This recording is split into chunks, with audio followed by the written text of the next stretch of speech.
It's 7:15 on a Tuesday morning. You're standing in your kitchen, the house is quiet, and you're looking out the window at your neighbor's driveway. There it is, a white, lifted F-150, a matching Tahoe, and a boat peeking out from the third garage bay. It looks like success. It looks like the American dream. If you had to guess, you'd say that neighbor is the wealthiest person on the block. But here's the math nobody wants to talk about. That driveway isn't a sign of wealth. It's a repossession lot with better landscaping. The average new car payment in America just hit $772 a month, and 1 in 5 buyers is locked into a payment over $1,000. If those two trucks cost $2,500 a month to exist, including insurance and gas, and they're sitting on a $120,000 household income, that neighbor isn't rich. They're running a $1,000 payment for a vehicle they'll still owe money on when their toddler gets a learner's permit. My name is Zen, and today we're talking about why the wealthiest person in the room usually looks broke. We're going to look at the Loudness Tax, why a 2014 Highlander is a better wealth indicator than a new Range Rover, and the shocking math that proves most of the rich people you know are actually one missed bonus away from a hardship withdrawal. Part 1. The Loudness Tax. There is a reliable tell for financial insecurity, and I call it the Loudness Tax. The person who brings up money constantly unprompted is usually the one paying it. They tell you what they paid for the truck. They slide their salary into a conversation about the weather, and they've always got a hot stock tip or a crypto play that's about to moon. But when researchers studied 10,000 American millionaires, do you know how many cited single stock picking as a factor in their wealth? 0. About 75% of actual millionaires credited consistent, boring index investing. Roughly the same percentage said they've never carried a credit card balance in their lives. Truly wealthy people are almost universally boring about money. They don't need to tell you what their house appraised for, because they aren't looking for your validation to cover their internal sense of dread. Wealth is what you don't see. Debt is what you do. Part 2. The negative equity treadmill. Go back to that neighbor with the new truck every 2 years. You think they're crushing it, but they're likely on the negative equity treadmill. In 2025, over 20% of new car loans were 84 months long. The average trade-in has $7,200 of negative equity, meaning the car is worth $7,000 less than what's still owed. When that neighbor trades in his truck, the dealer doesn't tell him he's upside down. They just slide that $7,000 loss into the new 84-month loan. The financial pain gets spread so thin that nobody ever tastes it. It's the credit equivalent of boiling a frog. By the time the neighbor realizes he's cooked, he's on his 4th truck and his first cardiac event. While he's upgrading his metal box, the quietest neighbor on the block is driving a 2014 Highlander with faded paint. That quiet neighbor, they're the one who has been in the same house since Obama's first term and wears a jacket with no logos. On paper, they look like they're struggling. In reality, their 401k is quietly compounding in the background while the guy with the Raptor is taking a $6,000 hardship withdrawal to cover his December bills. Part 3. The McMansion Mirage Wave. All seen the house. The cheapest house on the fanciest street. People stretch to buy into a zip code, but once they're there, the street owns them. Everyone has a landscaper, so you need a landscaper. Everyone's kids do travel hockey, which can run $15,000 a year per kid, so now your kid does it. 2. The result is the empty You walk inside and see vaulted ceilings and a quartz waterfall island, but the formal dining room is empty. There's no furniture, just a Nest thermostat and an Echo. The median new home has ballooned to over 2,200 square feet today, but nobody budgeted to furnish the set. This is what I call the equity transfusion. Last year, 39% of home equity line of credit HELOC funds went to debt consolidation, not renovation. People are literally draining the equity in their homes to pay off credit cards at 9% interest. They tell the neighbors they're redoing the basement, but they're actually just trying to keep the lights on. Part 4. The Amazon Blizzard and the Door. Tax wealth doesn't just evaporate in big chunks. It bleeds out in the Amazon Blizzard. You see the trucks. 3 boxes in the morning, 2 more in the afternoon, then DoorDash, then Uber Eats. This isn't a house. It's a FedEx regional hub.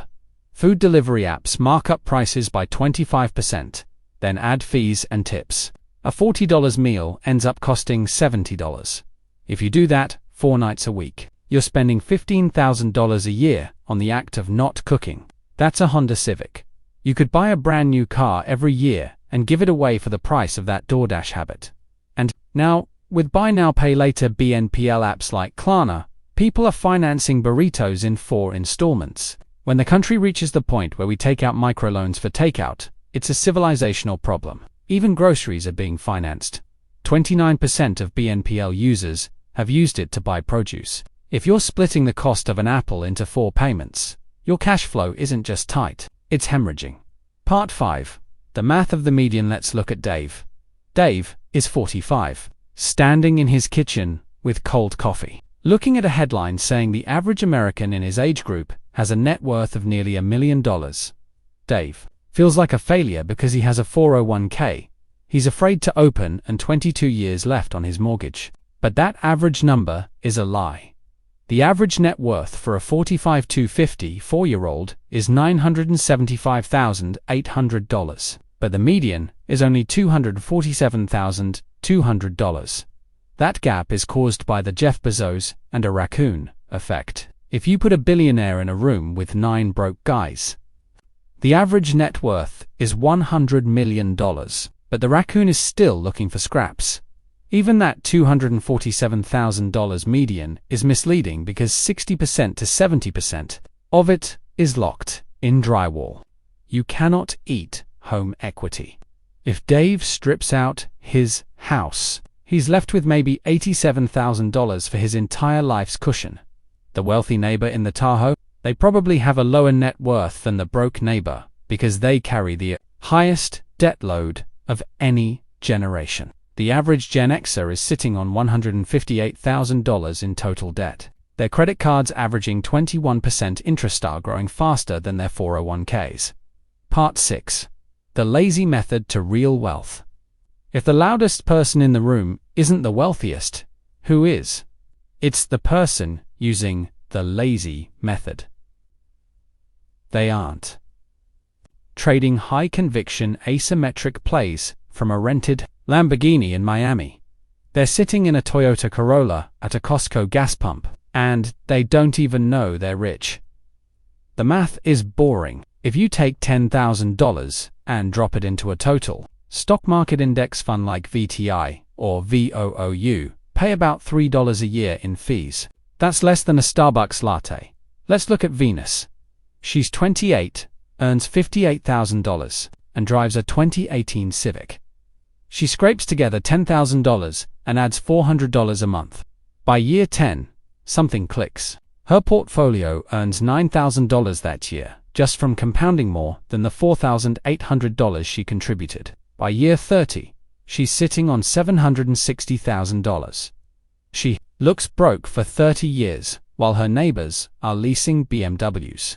But she ends up with the one thing they don't have: optionality. Part 7. The Janitor Millionaire. The ultimate example of this is Ronald Reed. Ronald was a gas station attendant and a janitor for over 40 years. He drove a used Toyota Yaris, chopped his own firewood, and wore a flannel coat held together with safety pins because he didn't want to buy new buttons. People in his town genuinely thought he was poor. When Ronald died in 2014, his estate was worth $8 million. He outinvested almost every hedge fund manager by doing absolutely nothing exciting for 60 years. He didn't have a hot tip. He just bought boring stocks like Procter & Gamble and never sold. Ronald Reed is what the wealthiest person in the room actually looks like. Part 8. The identity shift. Why don't more people do this? Because it requires an identity shift. You have to stop thinking of yourself as a person who needs to show they have money and start being a person who actually has it. Most people are trapped in money dysmorphia, comparing their real bank account to everyone else's curated Instagram feed. They see the tropical spring break and the designer haul videos, but they don't see the credit card statement buried where nobody scrolls. When you become completely debt, your brain actually changes. Studies show that financial stress reduces cognitive function by about 13 IQ points. Being broke literally makes you dumber because the bandwidth tax eats the part of your brain that makes decisions. The day you cross the debt-free finish line isn't the ending. It's where the real plot starts. You get your decisions back. You don't pick a job for the paycheck. You pick it for the work. You don't stay at a company for the bonus. You stay because you want to be there. Conclusion. Which driveway are you in? There are two couples living on the same street, both earning $115,000. The Harrisons have the brand new Tahoe and a kitchen renovation they finally can afford. They're back in the hole. They just haven't admitted it yet. The Parkers have a 2017 Camry with 140,000 miles on it and a brokerage statement showing $94,000. That wasn't there 2 years ago. The wife is casually looking up what it would take to quit her job and start a bakery. They look identical from the sidewalk, but they live in completely different universes. The wealthiest person in the room looks broke because they've stopped co-signing the agreement that everyone has to stay in the bucket of debt. They've realized that a $1,500 a month investment in a boring index fund is worth $1.8 million in 30 years. Every dollar you owe is a dollar voting for the life you already have. Every dollar you save is a dollar voting for the life you haven't lived yet. So take a look at your driveway. Is it loud or is it wealthy? My name is Zen. If you want to see the actual math instead of being sold a course, hit the subscribe button. I'm not a financial advisor, just a guy with a spreadsheet and a lot of questions about why we're all faking it. I'll see you in the next one.